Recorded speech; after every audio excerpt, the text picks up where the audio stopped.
Isolamento, e ele permitiu também um debate sobre um tema tão polêmico hoje, que é sobre segurança e rebelião nas unidades penitenciárias brasileiras.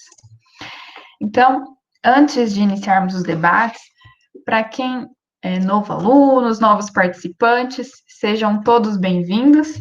Estamos ainda na segunda reunião e vamos funcionar hoje mais ou menos assim.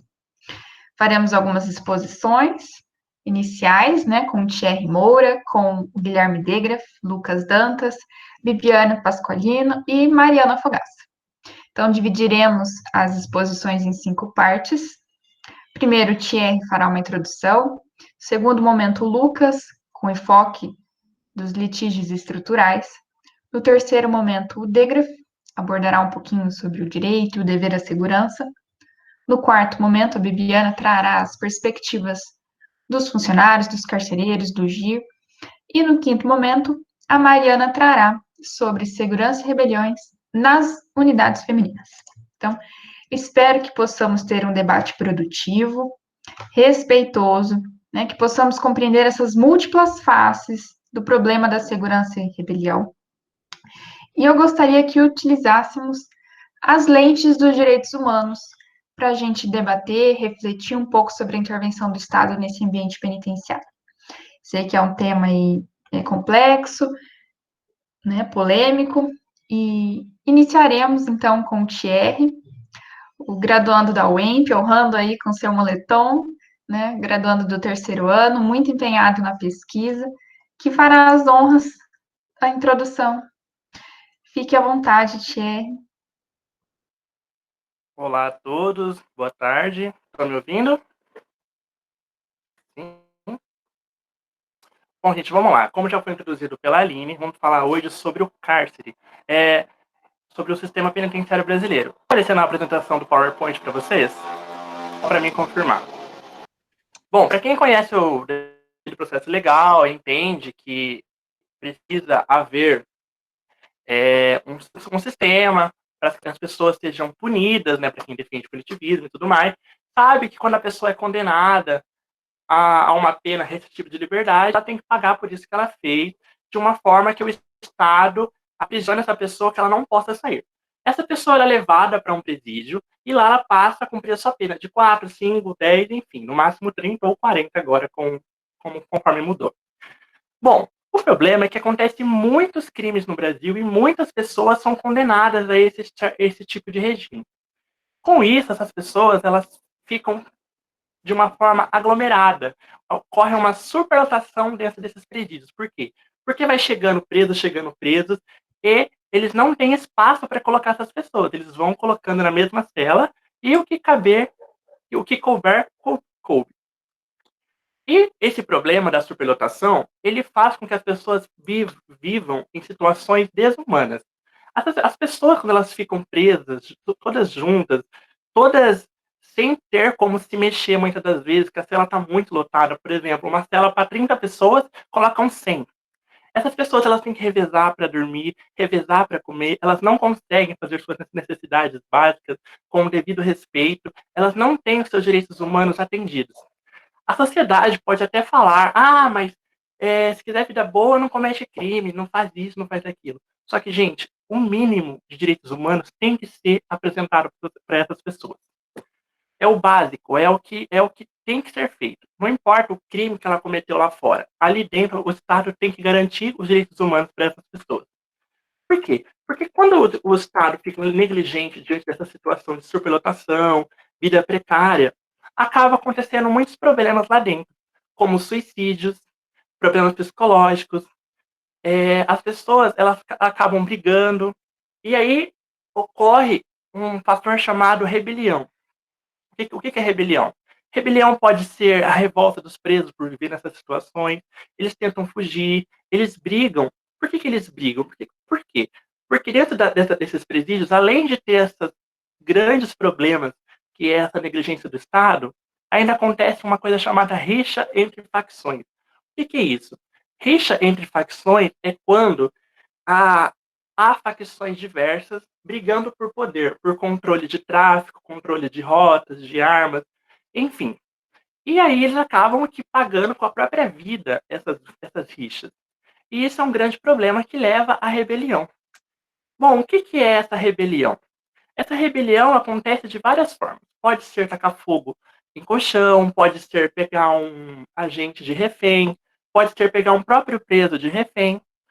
Eles tentam fugir, fazem protestos de maneira agressiva. Por quê? Porque se eles falarem, ninguém vai ouvir. Então eles precisam fazer barulho para chamar a atenção do Estado. E quando eles fazem isso para chamar a atenção do Estado para esses problemas que eles estão vivendo, o Estado vai lá e oferece uma reação. É aquela coisa, toda ação gera uma reação. A reação do Estado, muitas das vezes, o recomendado é que tenha-se uma negociação. O que é essa negociação? É tentar conversar com o líder do movimento, tentar ver o que eles estão pedindo, tentar resolver o que eles estão pedindo, para que não ocorra mais mortes, no caso de estar havendo mortes, para que contenha essa confusão. E aí acontece casos, por exemplo, da onde essa negociação falha e o Estado acaba tomando medidas sem pensar, vamos dizer assim. Por exemplo, no Carandiru. No Carandiru, a polícia entrou, não teve uma negociação pacífica, a polícia entrou, houve confronto e teve um total de 111 mortes. Isso foi em 1992. Passou-se os anos e foram ocorrendo outras rebeliões, e eu trouxe algumas mais recentes, como a de 2017, a rebelião de Manaus, teve 60 mortes. A rebelião de 2017, também no Rio Grande do Norte, teve 26 mortes e 15 pessoas foram decapitadas. Olha que situação. Em 2019, agora recentemente, teve uma rebelião em Altamira que deixou 57 mortes. Então, muitas das vezes, essa negociação, quando ela se torna negligente, quando se torna omissa, ela tem esses efeitos de morte. Então, qual que é a nossa ideia do trabalho de hoje? É falar sobre essa rebelião e trazer uma solução para que não ocorra tantas mortes. A gente vai tentar debater sobre isso, trazer novas ideias, novos pontos de vista com os colegas que estão a partir de agora. Obrigado.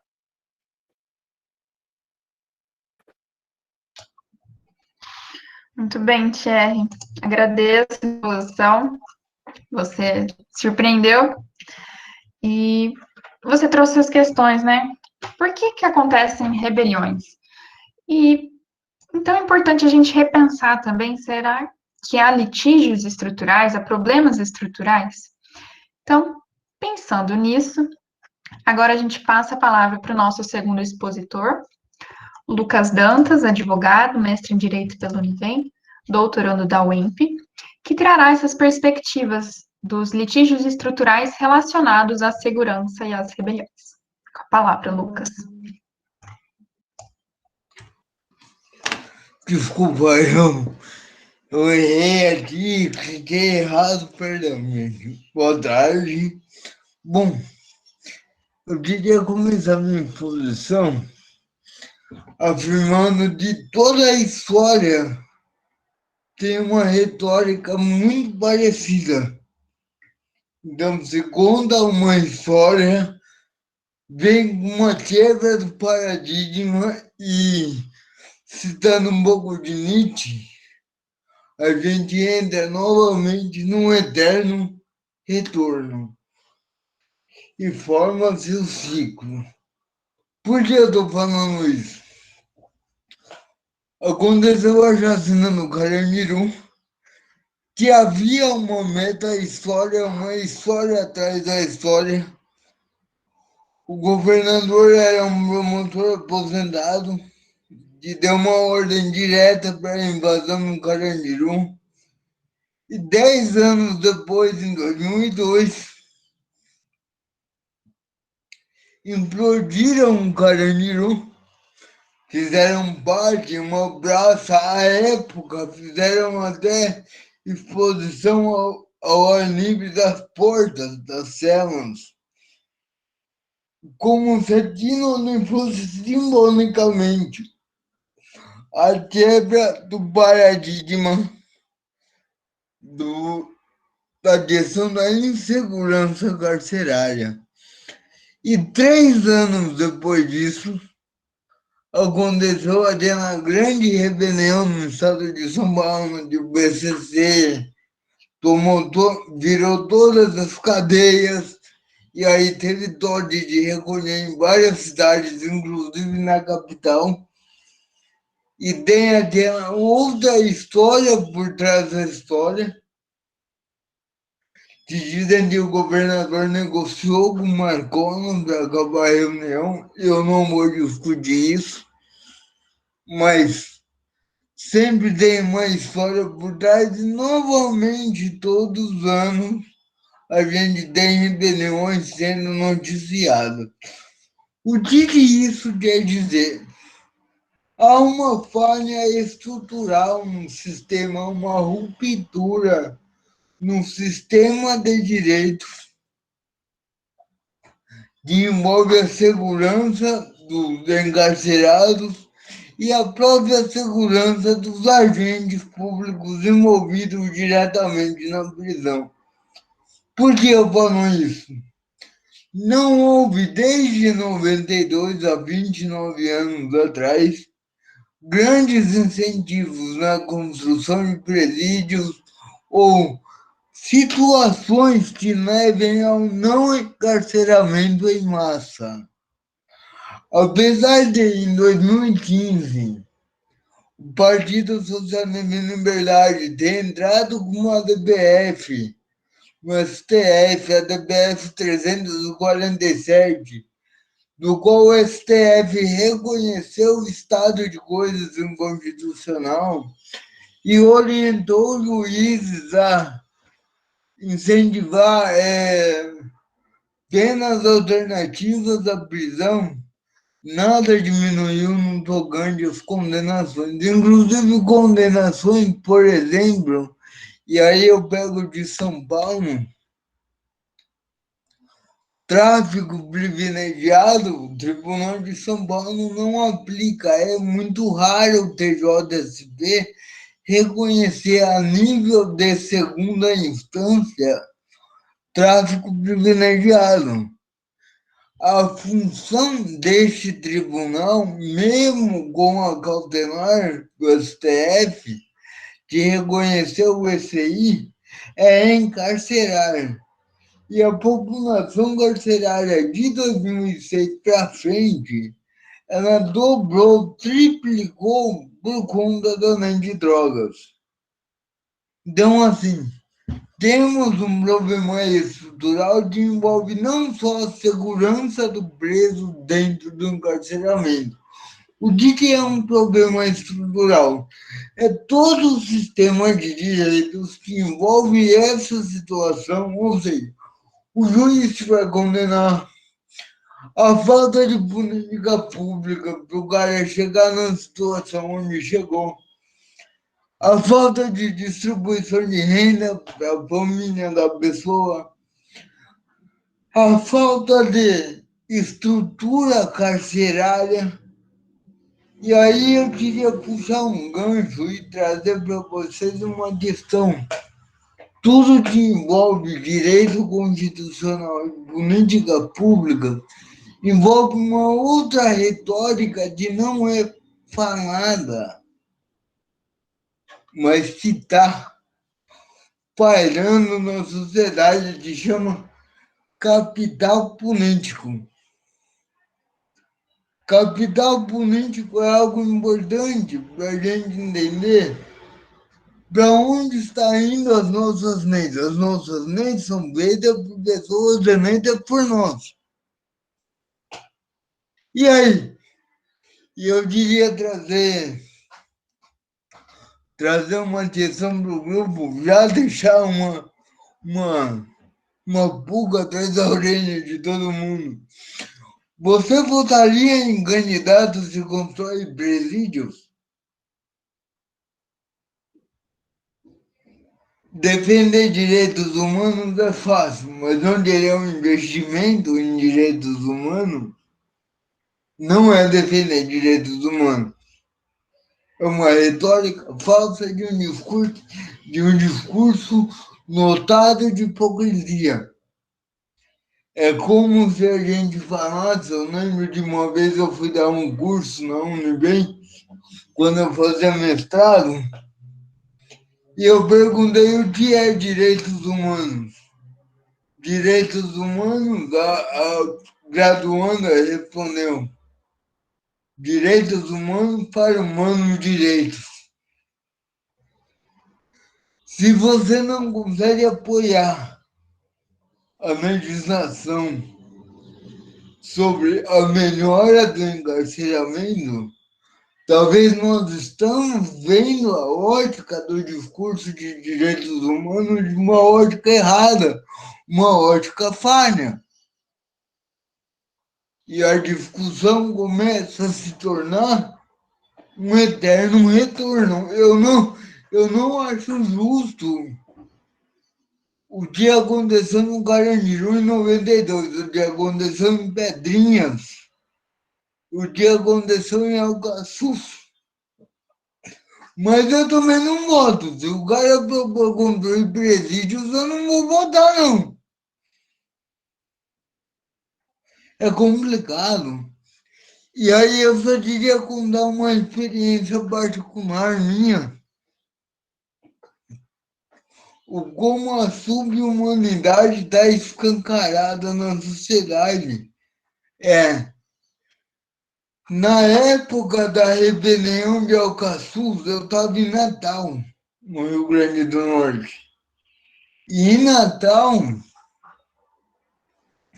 para você, o acesso de você vai para o presídio de Alcaçuz é o mesmo acesso que você vai para Praias do Norte. É como um presídio estaria para a esquerda, Praias do Norte para a direita.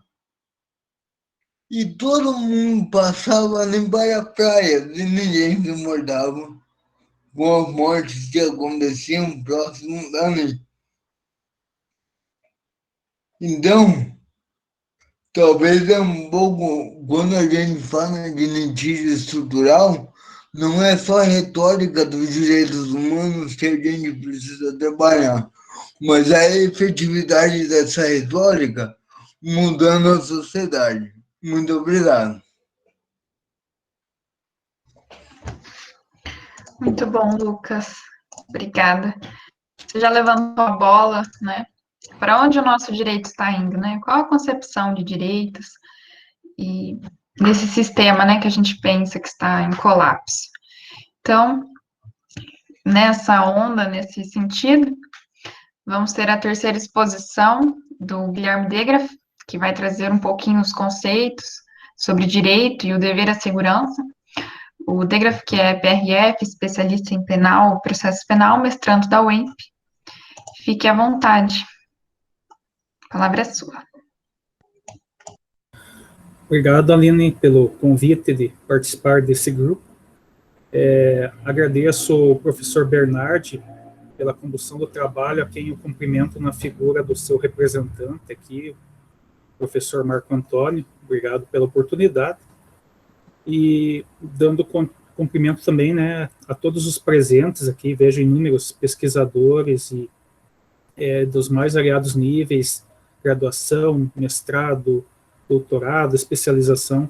Uma satisfação estar com vocês aqui, né? A gente chegou agora às 18 horas e temos 44 pessoas, né? Então, esse grupo, ele tem uma qualidade muito grande, né? Mesmo pela antecipação do horário, a gente tem um público muito amplo, né? Então, queria deixar esse registro aqui e dizer que estou muito satisfeito de participar com vocês. Bom, aí me tocou a falar sobre a segurança pública, né? E aí talvez vocês perguntem, mas polícia, segurança pública, isso daí, o que isso tem a ver, né, com a execução da pena, né? E aí eu diria para vocês que cada vez mais tem a ver. E isso se deu principalmente porque nós tivemos uma emenda constitucional em 2019, chamada a Emenda Constitucional 104, a qual incluiu no artigo 144, que trata da segurança pública, as polícias penais sejam elas no âmbito federal, estadual ou do Distrito Federal. E essa emenda constitucional, ela é um projeto que é fruto de uma PEC que há anos existia essa reivindicação, né? Então, dos agentes prisionais, os carcereiros, agentes penitenciários, há muitos anos reivindicavam esta condição do status de polícia. E isso não é uma questão meramente simbólica, porque a partir de então, com essa modificação, a polícia penal se tornou, né, um nicho policial especializado, em que pese que isso nós teremos nos próximos anos mudanças estruturais significativas, onde nós teremos uma polícia especializada cuidando dessa especial fase chamada execução da pena. Ou seja, situações anteriores nós tínhamos os agentes prisionais sempre tendo que requisitar o apoio da Polícia Civil, da Polícia Militar, e isso gerava um desconforto por parte desses agentes, já que eles detinham o conhecimento técnico, mas não tinham todas as atribuições que a execução penal necessita. E aí, isso daí ainda eu fui pesquisar, né? Então, na esfera federal ainda não houve essa transição, né? Então, eles ainda são agente de execução prisional, né?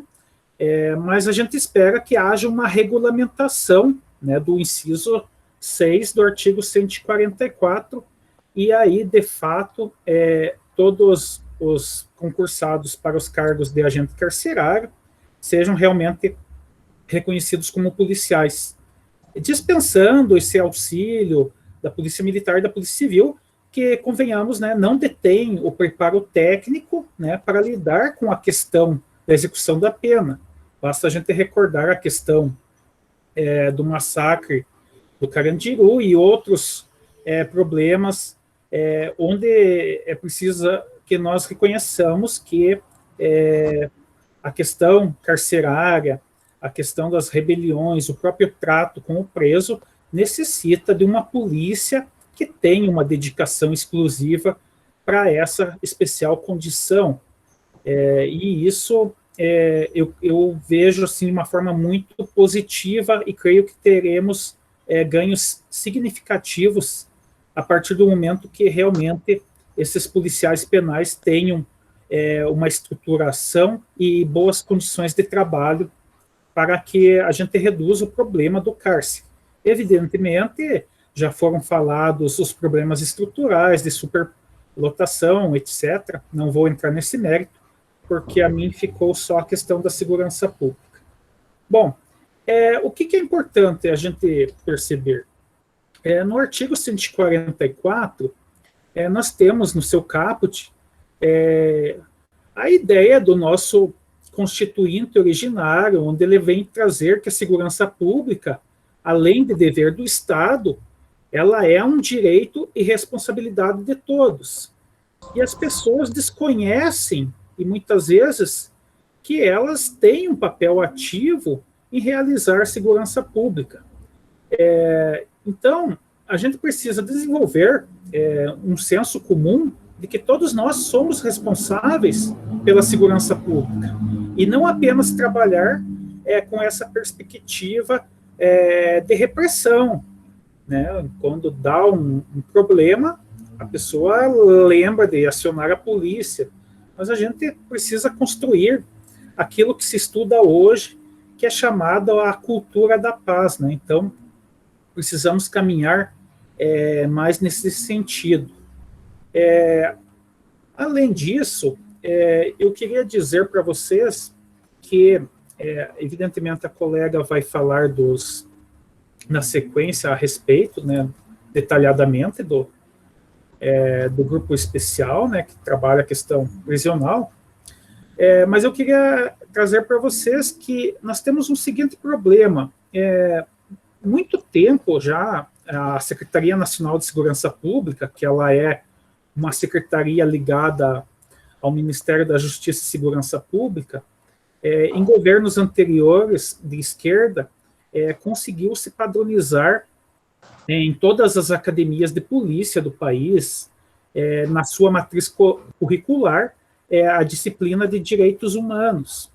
E a partir de então se esperava uma modulação e uma nova perspectiva na formação dos policiais, sejam os policiais da União, policiais federais, rodoviários federais, sejam os policiais estaduais, né, os policiais civis e policiais militares.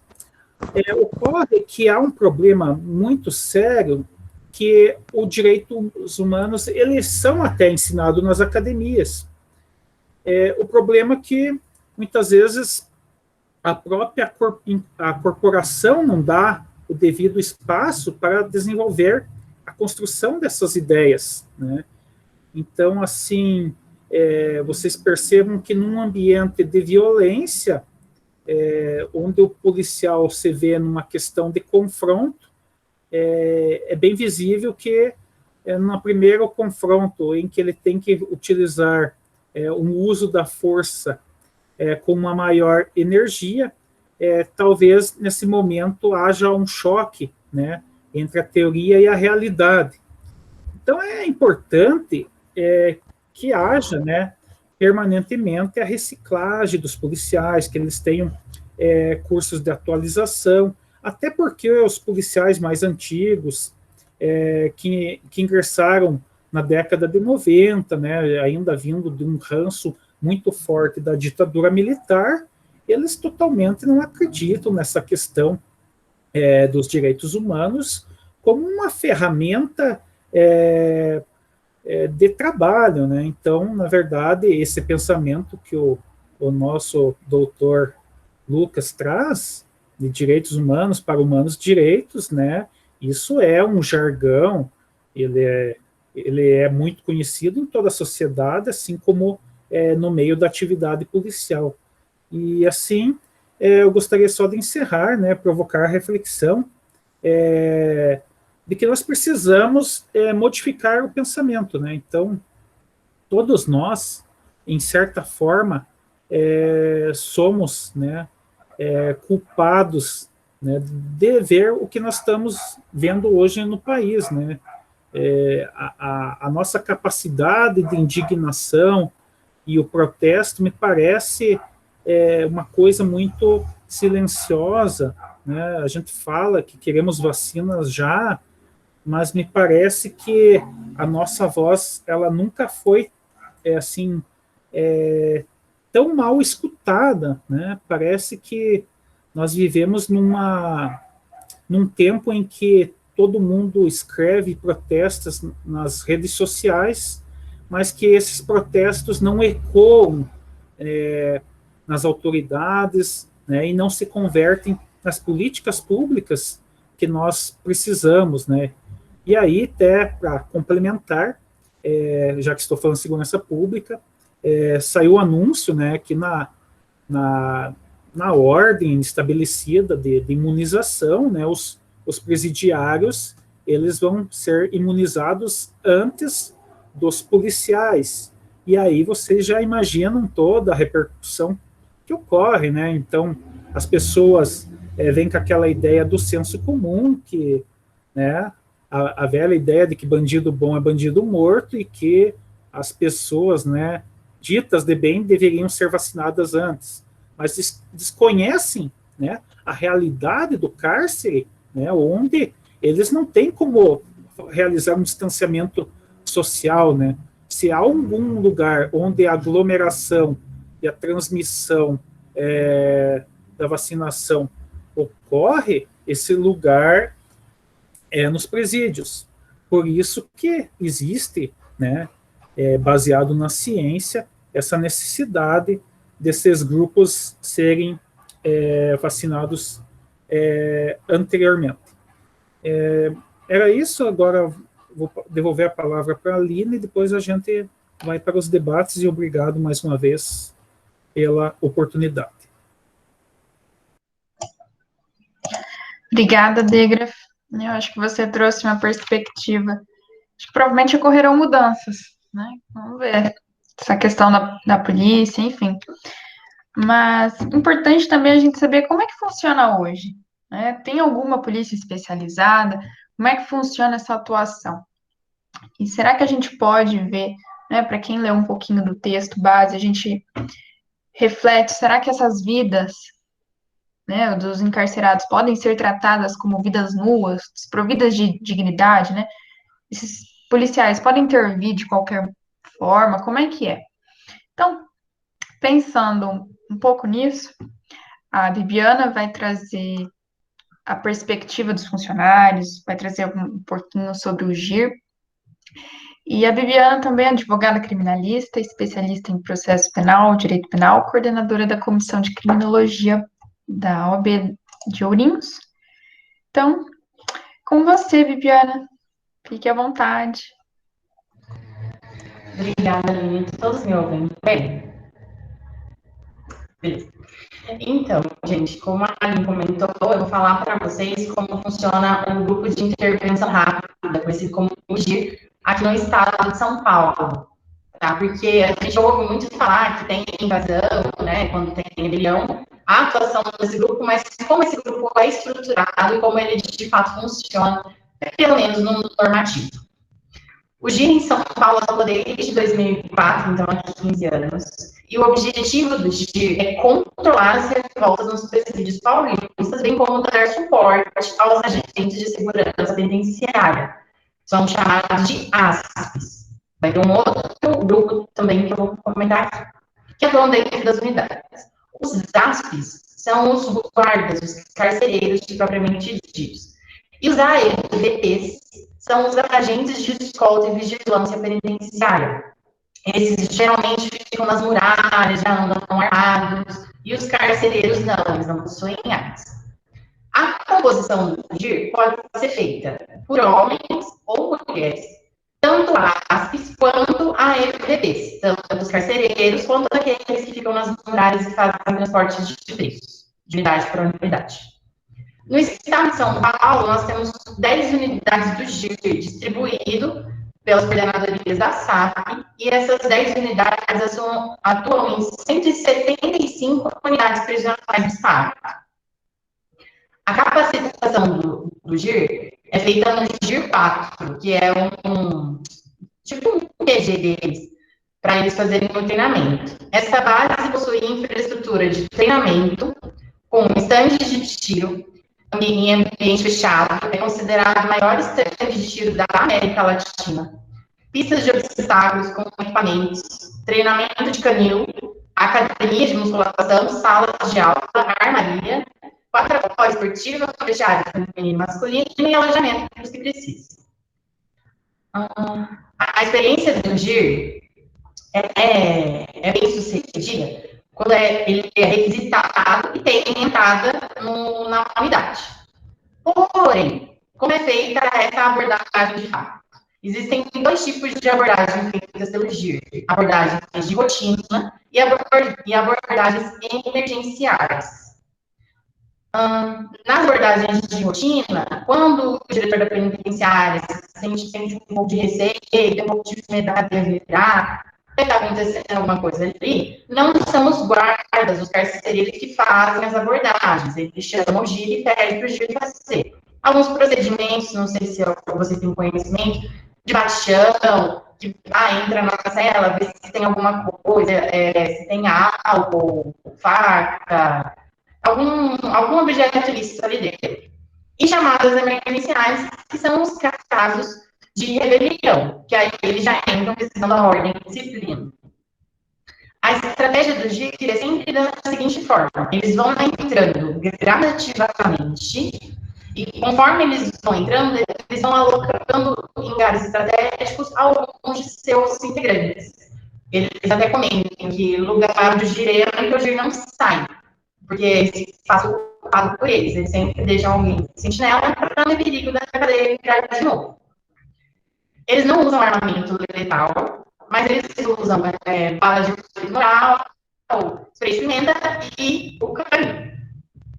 Um caso que eu acho interessante trazer para vocês, para a gente pensar nessa forma de atuação do GIR, foi um fato ocorrido em 2015, em que o GIR foi acionado para interromper uma festa penitenciária feminina da capital em comemoração ao aniversário do PCC. Um relatório do Mecanismo Nacional de Prevenção e Combate à Tortura registrou que as presas foram agredidas por cacetetes, arrastadas pelos cabelos e obrigadas a levantarem suas blusas, além de tirarem as comidas e pertences das celas delas. Teve, nesse dia, feita uma pesquisa após a atuação do GIR, por esse instituto, foram 25,8% de destruição de pertences, 22,9% relataram mordidas de cães, 21,8% reclamaram de xingamentos e maus tratos, 19,4% reclamaram do uso de bombas de efeito moral, mais de 12% tiveram que ficar nus após a entrada do GIR, e 10,5% relataram abuso no uso de balas de borracha e spray de pimenta. Essa pesquisa é feita na entrega de um formulário para sentenciadas, onde elas vão declarando o que foi acontecido na transação. A questão que fica é até que ponto a intervenção do Estado, através do GIR, dentro das unidades, para repelir uma rebelião, de fato funciona e não fomenta ainda mais o acontecimento dessas rebeliões.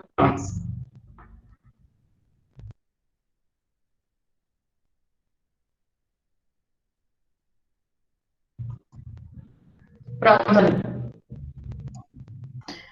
Muito bem, Viviana. São informações muito interessantes, né? Uma coisa muito específica. E você já levantou também a bola para a Mari, né? Como a perspectiva no cárcere feminino é diferente.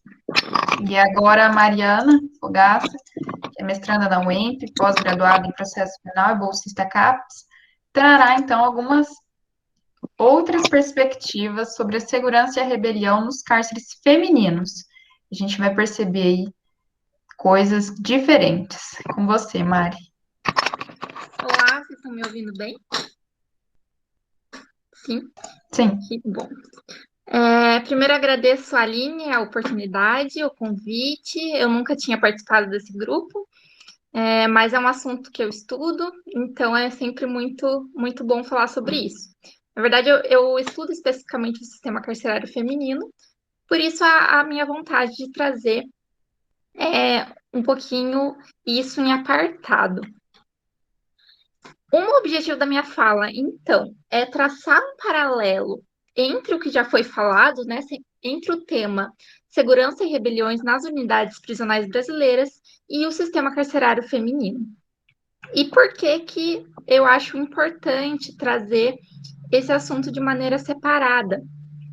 Porque, de acordo com o Infopen, o sistema carcerário feminino é o que mais tem crescido. De 2000 a 2016, a população carcerária feminina cresceu 525%, enquanto a masculina também tem crescido, mas em uma maneira, em um quantitativo muito menor, né? De 2000 a 2016 cresceu 220%. E o Brasil ele também é o quarto país do mundo que mais aprisiona mulheres. Então, eu achei interessante a gente falar um pouquinho sobre isso. Antes de entrar especificamente no tema, eu queria falar um pouquinho sobre o perfil da população carcerária feminina. Ela é composta principalmente por mulheres jovens, com filhos, que são responsáveis pelo sustento familiar, possuem baixa escolaridade, são oriundas de classes sociais mais baixas, e antes do aprisionamento elas exerciam atividades no mercado informal de trabalho. Cerca de 68% das prisões femininas elas são motivadas pelo tráfico de drogas não ligado a grandes organizações. Quando a gente vai pesquisar um pouquinho sobre rebeliões em específico, né, que é o nosso tema aqui hoje, rebeliões em presídios femininos, o que se fala é que não existem muitas rebeliões. Existe um relatório internacional que eu posso mandar para quem tiver interesse, fala que as rebeliões são pouco frequentes em prisões femininas. E existe um estudo da professora Leni Colares, que ela diz que, na verdade, as rebeliões nos presídios femininos existem, mas ou elas são negadas, ou elas são vistas como de menor importância com relação aos homens. Ou seja, não é que as rebeliões femininas não existem, mas elas têm um alcance, um estrago, talvez posso colocar assim, menor do que a do cárcere masculino. Essa professora ela faz uma análise das rebeliões ocorridas na penitenciária Madre Pelletier do Rio Grande do Sul. Ela faz uma análise de 1992 a 2008 e coloca que nesse período ocorreram 15 rebeliões.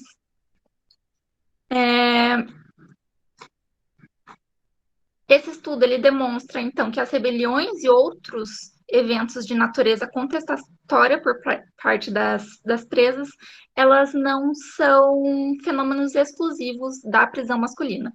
E aqui entra uma discussão de gênero, que eu vou pontuar rapidamente por causa do nosso tempo, mas o que se percebe quando se fala em rebeliões em presídios femininos é que as rebeliões femininas elas são vistas como episódios de emotividade, de irracionalidade e de desproporcionalidade das mulheres. Não se vê esse levante feminino como uma disposição para alterar as relações sociais da prisão. Então, sempre se vê como a mulher como irracional, né? E uma característica que não se vê tanto quando se fala em rebeliões em presídios masculinos. E a autora ela traz um dado muito interessante, que ela fala que para comprovar essa perspectiva de gênero, geralmente se levanta argumentos a respeito da instabilidade emocional das mulheres. E se traz que cerca de 60% das rebeliões que ocorrem nos presídios femininos, eles ocorrem entre novembro e março, nos meses de novembro e março. E é trazido que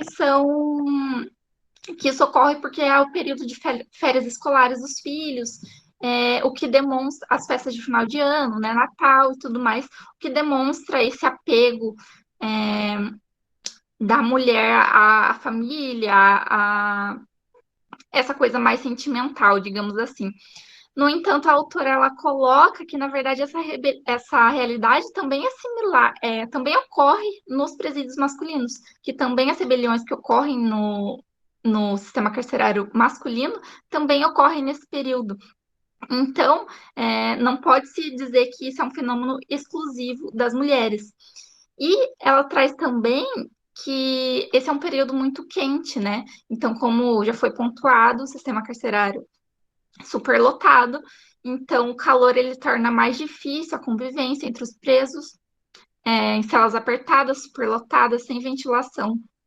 Então, aumenta, né, a irritabilidade das pessoas, então é normal que as rebeliões ocorram mais nesse período.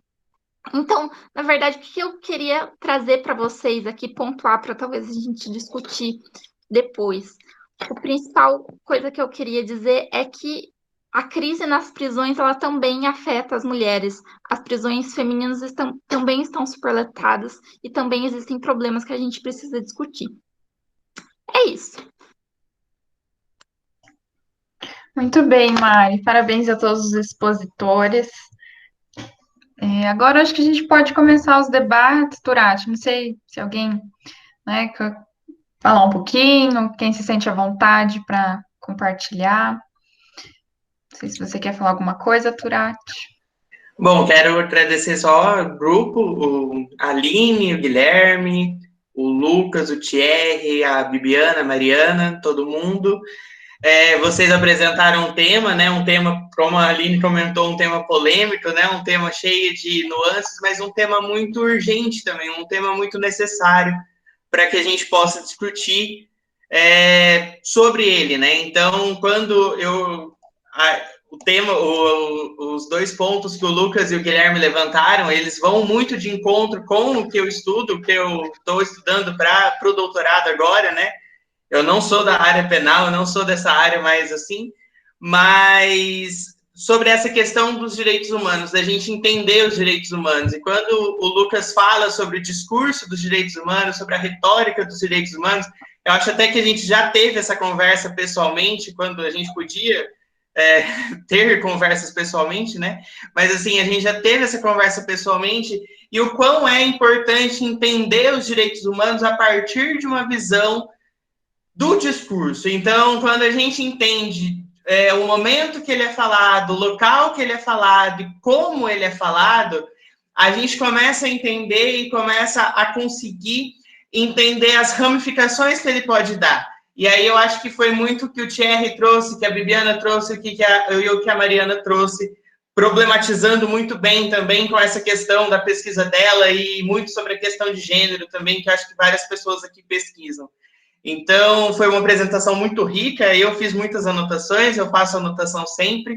Então, o espaço está aberto para o debate, a gente vai discutir. Como a Aline falou, é um tema polêmico, é um tema que todo mundo aqui, né, a gente está, como o Guilherme até falou, né, a gente está aqui com 43 pessoas pensando, dispostas a pensar, então a gente não que não tenha certo ou errado, não, também não tem, mas aqui a gente está aptos a pensar. Então, tudo é válido, todos os pensamentos na educação, no respeito, a gente tem que levar em consideração e sempre construir um pensamento. Então, eu acho que esse é o grande objetivo do grupo.